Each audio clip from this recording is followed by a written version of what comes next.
Bonjour tout le monde sur YouTube et sur Spotify. Aujourd'hui, les amis, on va se retrouver donc pour débriefer l'UFC 327. Jiri Pogačar va affronter Carlos Hulberg. Oui, je sais, ça fait 2 semaines qu'il n'y a pas eu de vidéo. Voilà, la dernière vidéo, je crois que c'était Israël Adesanya Joe Fiver. Pourquoi? Parce que voilà, j'ai pas eu énormément le temps, les amis, je m'entraîne énormément. J'ai des cours aussi, beaucoup. J'étais en cours cette semaine, voilà, voilà, j'ai pas eu trop le temps et surtout il y avait pas énormément de choses spécifiquement intéressantes. C'était Renato Moicano contre Chris Duncan.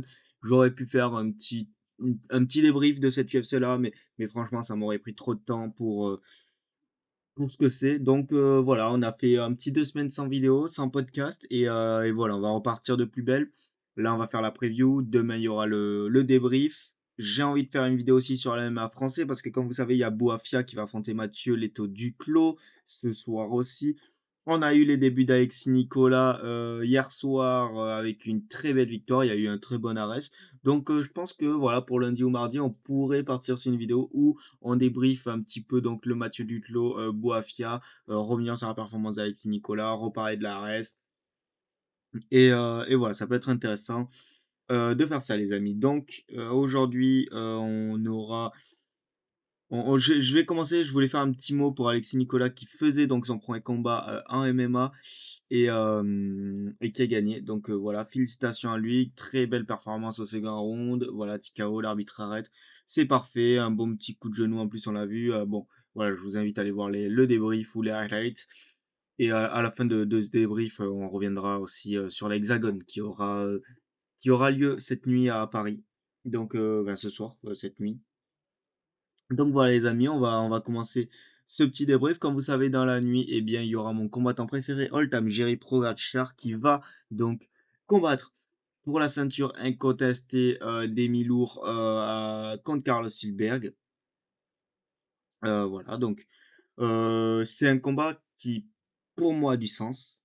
Pourquoi on part du principe qu'Alex Pereira donc est monté. Beaucoup disent que ça aurait dû être Jiri contre Ankalaev, mais pour moi, ça a plus de sens que ça soit Hulberg. Déjà, je l'avais dit que si Pereira restait, celui qui méritait le plus d'avoir un combat pour la ceinture, c'était Hulberg. Je suis pas spécifiquement choqué.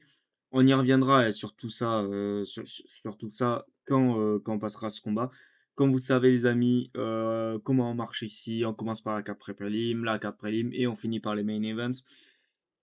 Sincèrement, je sais pas spécifiquement s'il y a beaucoup de choses à dire sur la pré-prélim. Alors oui, on a un Kevin Gastelum. Alors oui, pour ceux qui sont sur YouTube, excusez-moi ceux qui sont sur Spotify, voilà, vous voyez en bas, il y a le petit écran.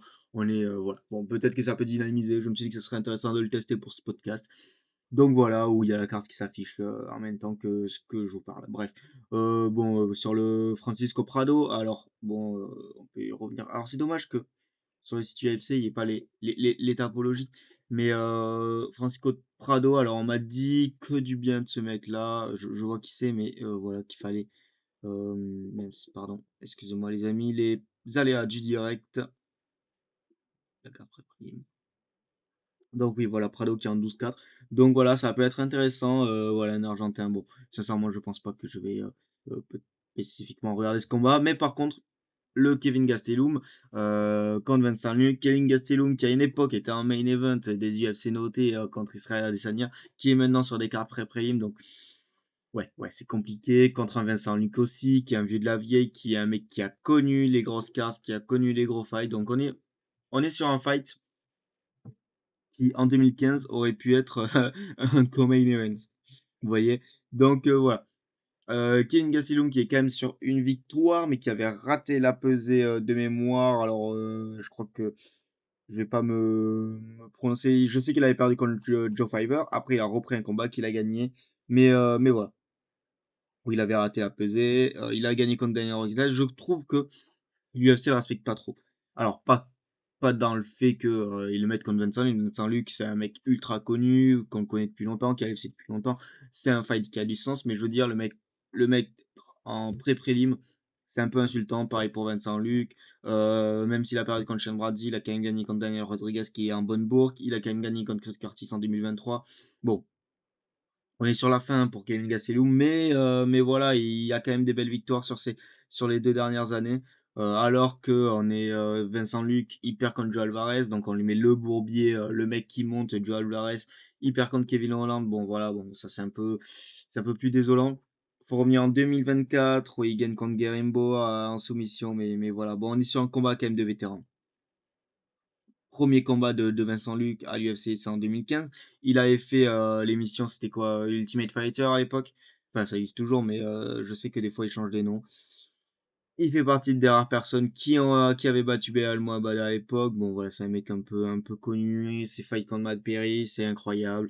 Voilà, et Kevin Gastelum, Kevin Gastelum, il est connu pour avoir fait un super fight contre Israel Adesanya à l'époque. Voilà. Mais après cette défaite, bon, il y a eu une grosse série de défaites et après, voilà, il est un peu revenu en dents de scie. Sincèrement, c'est un combat que j'ai envie de voir. Pour voir où les deux en sont dans leur carrière. C'est sûrement peut-être le dernier combat du perdant à l'UFC. Mais voilà, bon, à voir comment si Kevin Gastelum a réussi à peser. Voilà, normalement, il a réussi à peser. Donc voilà, c'est intéressant. Après, voilà, c'est des mecs, Kevin Gastelum, même, même si, euh, même si il paraît plus vieux, en fait, il a que 34 ans. Il est arrivé en 2013 pourtant à l'UFC. Je pensais qu'il avait plus, ça m'a étonné. Mais voilà, bon, on est sur des mecs qui vont pas repartir sur des runs de champions, qui vont pas repartir, ouais, 34 ans aussi pour Vincent Luc, mais c'est des mecs qui sont à l'UFC depuis super longtemps. C'est comme Max Holloway, en fait, qui sont pas des mecs spécialement âgés, mais qui combattent depuis tellement longtemps que, bon, même si t'as 34 ans, ben l'âge, l'expérience, les coups pris font de l'effet. Donc voilà, intéressant ce combat. Et je sais pas du tout, je verrai. J'aurais tendance à dire Vincent Luc va gagner, mais voilà. Voilà les amis. Donc sur la carte pré-prélim à suivre, je pense que ça va être un beau combat et qu'on va pas s'ennuyer. Voilà, après il y a Medeiros qui revient. Medeiros, je crois qu'il est invaincu ou il a eu une défaite. Non, ouais, il est pas invaincu, il a une défaite qui revient. À suivre de très près. Voilà, invaincu de ouais, une défaite en 2022 dans ses premiers combats. Bon, voilà, donc là, voilà, il est invaincu à l'UFC depuis son arrivée, depuis sa victoire au Dana White Contender Series. Donc voilà, les amis, à suivre de très près. Bon, on va très vite passer là-dessus, hein. Il affronte Padilla. Ouais, bon, ouais. Il a gagné contre Ismail Bonfim, c'est vrai. Bon, ouais, ok. Et en plus, il a raté la pesée. Très bien. Donc voilà, un combat qui aurait pu être sur la carte préliminaire, c'est Tatiana Suarez, pardon, qui affronte Lopi Godinez. Donc là, on est vraiment sur, excusez-moi, je regardais juste un truc. On est vraiment sur une très belle carte. Alors, merde, excusez-moi. Est-ce que, oh putain, non, mais Siri, mec, Siri, pourquoi il me fait ça? Pourquoi il me fait ça? Excusez-moi les amis. Voilà, excusez-moi Spotify, comme toujours Siri, qui me coupe le podcast, je ne sais pas quand ça a arrêté. Donc je crois l'avoir vu au bon moment. Putain, c'est atroce. C'est dans le chien en fait, c'est juste dans le chien. C'est vraiment juste horrible. En fait, tu peux rien n'est simple, rien n'est simple. Le temps que ça prend pour faire zéro vue et rien n'est simple. Et tu galères à faire des trucs. Et tu galères à faire des trucs. Enfin, c'est chiant quoi au bout d'un moment. Donc Tatiana Suarez qui va affronter Godinez. Tatiana Suarez qui est sur une défaite, si je ne me trompe pas, de mémoire. Étant donné que oui, elle a combattu pour la ceinture il y a pas très longtemps. Donc c'est un combat qui aurait pu se retrouver en main event. Soit c'est un combat de meuf, j'en ai rien à branler, ça ira à la décision. Allez, excusez-moi. Sachant que le combat de Kyle Locos a été annulé aussi, il devait combattre sur cette carte. Donc voilà, Tatiana Suarez qui était invaincue au moment d'affronter Weili Zhang, qui a gagné, qui a perdu, mais qui a regagné après en affrontant Lemos. Bon voilà, c'est la combattante qui gagne ce combat, elle a une chance au titre. C'est ce qui va se passer, donc c'est pour ça que c'est assez étonnant qu'ils mettent ça sur une carte préliminaire, parce que c'est une demi-finale. Godinez avait perdu contre Mackenzie Dern et depuis sa dernière défaite contre Mackenzie Dern, qui est une très bonne combattante, elle a fait deux victoires, donc elle est redevenue. Bon voilà, donc à voir. À voir. D'ailleurs, oui, c'est vrai qu'en voyant sa défaite là contre Mackenzie Dern, c'est vrai qu'on n'a pas de nouvelles chez les femmes de Shevchenko, de Dern, de Weili Zhang, les championnes quoi, qui sont littéralement absentes. Voilà, l'UFC s'en branle un peu de faire des combats féminins pour la ceinture. Bref, les amis. Dans cette très bonne carte préliminaire, on aura donc Mateusz Gamrot qui va affronter Ribovic. Mateusz Gamrot qui, vous vous souvenez, son dernier fight, c'était contre Charlie do Bronx Oliveira. Il avait sauvé l'UFC Brésil en acceptant short notice de 2 semaines ce combat contre Charles Oliveira. Il a perdu, certes, mais bon, on peut se dire qu'il a sauvé un UFC Brésil à 2 semaines, à 2 semaines parce que Rafael Fiziev était out.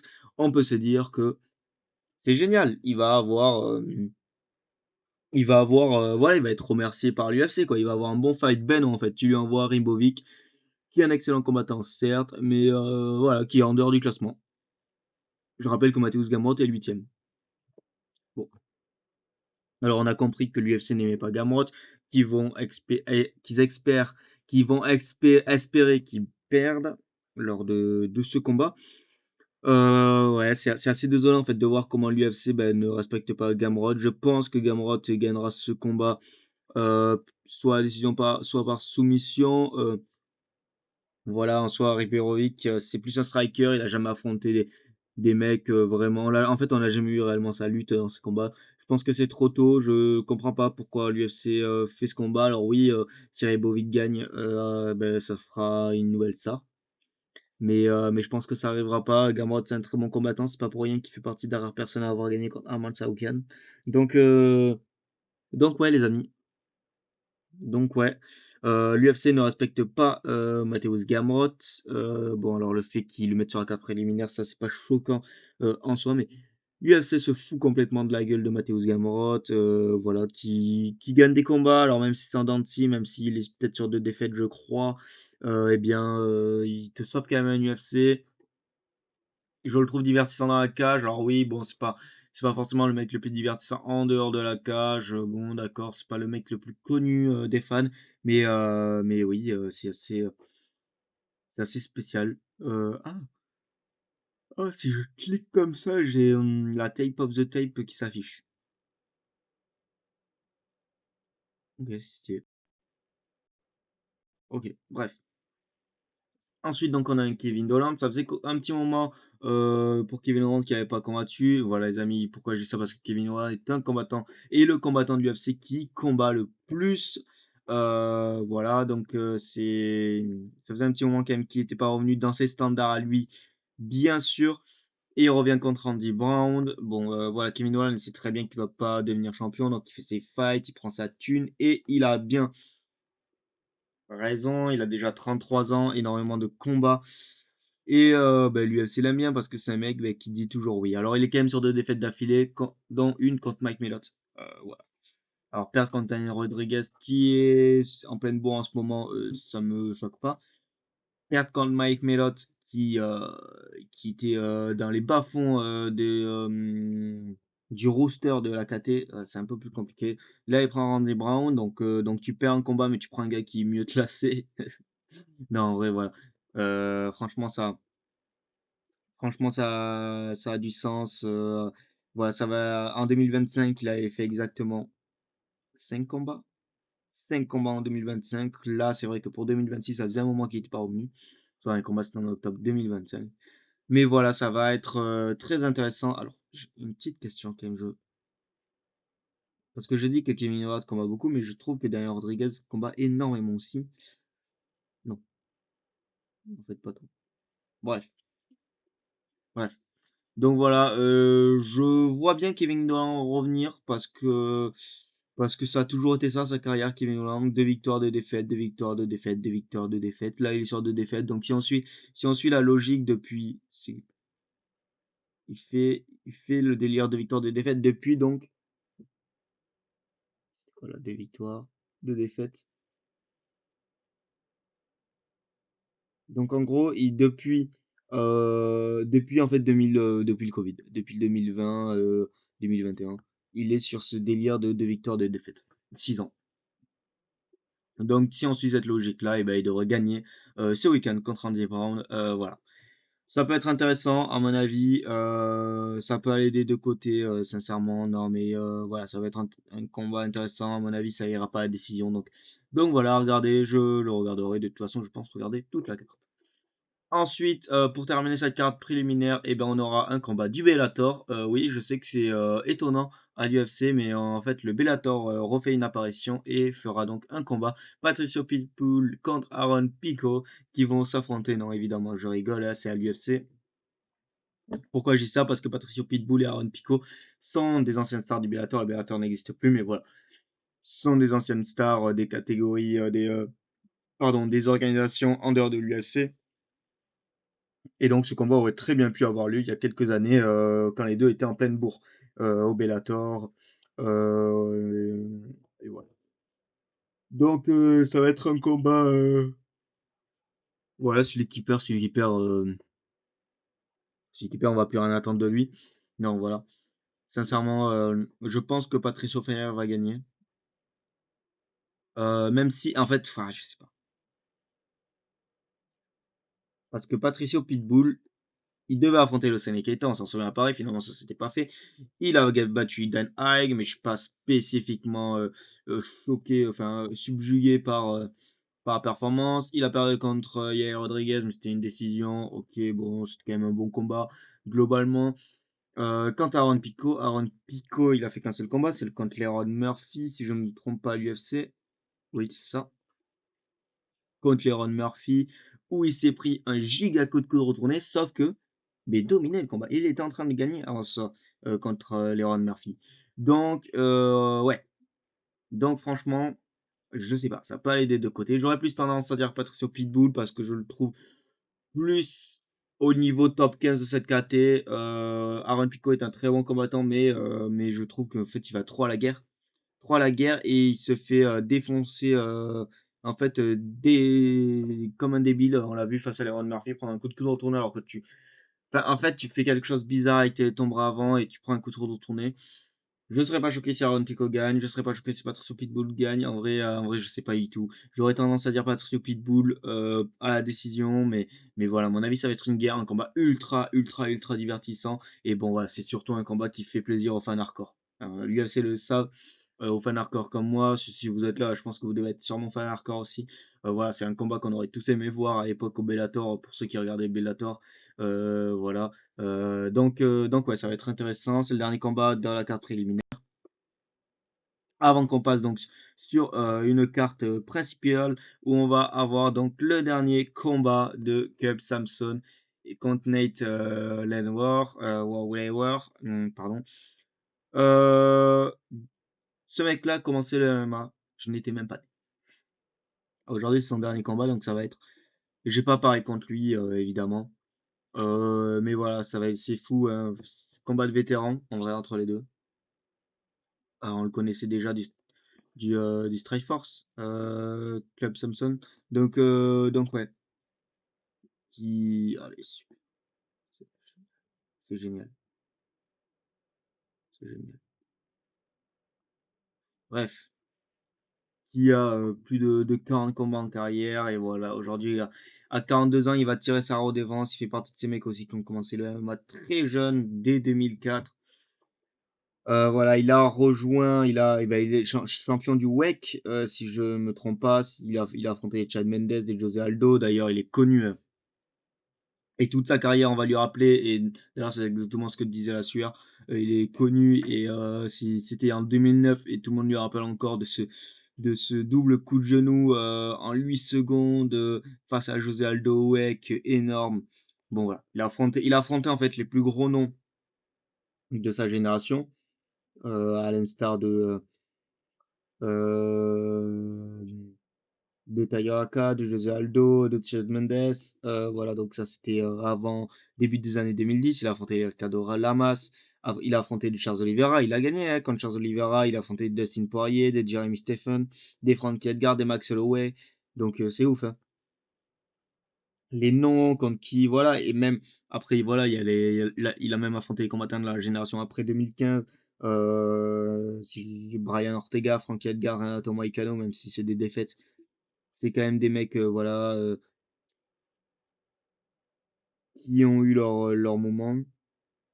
Et puis là, ouais, voilà, bon. Même depuis un petit moment, l'UFC le met contre des mecs, voilà, des mecs qui ont pas réussi spécialement. Mais voilà. Donc, Cap Samson qui va faire son dernier combat. Voilà, ça va être un petit moment. Nate, on le connaît. Pourquoi? Ben parce qu'il a perdu en juillet 2025 contre Morgan Charrière. Donc, j'espère, ça ira pas à la décision ce combat. Mais voilà, j'espère que Samson va gagner. C'est probable, je ne serais pas étonné. Mais voilà, je ne serais pas étonné. Parce que son dernier combat, même si c'était en 2024, ça fait un moment qu'il n'est pas revenu.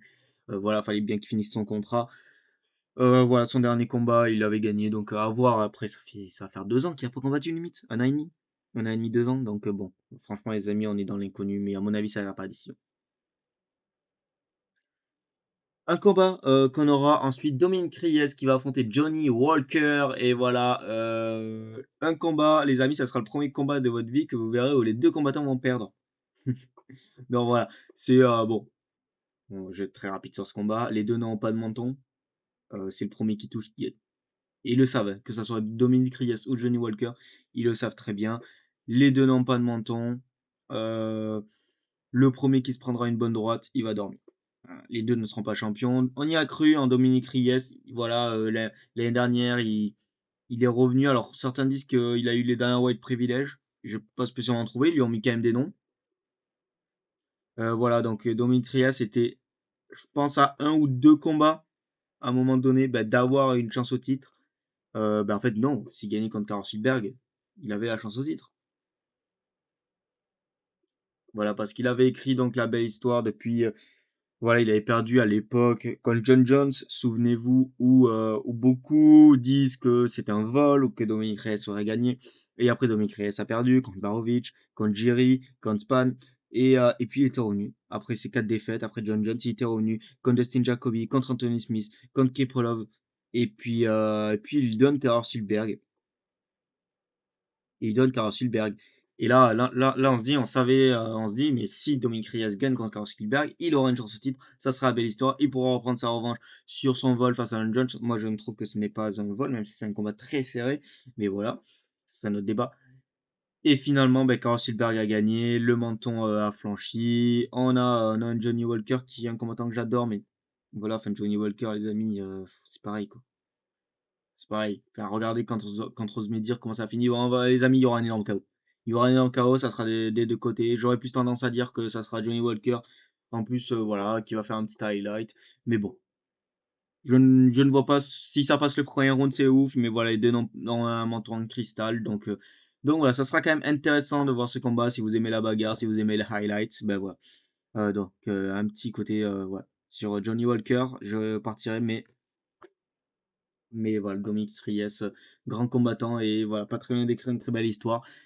Mais voilà, Curtis Blade va affronter Josh Okitt. Les amis, vous ne connaissez peut-être pas Josh Okitt, c'est normal, il n'est pas classé. Curtis Blade prend un deuxième combattant qui n'est pas classé. De toute façon, depuis qu'il a perdu contre Thomas Pinal, l'UFC ne lui donne que des combattants qui ne sont pas classés.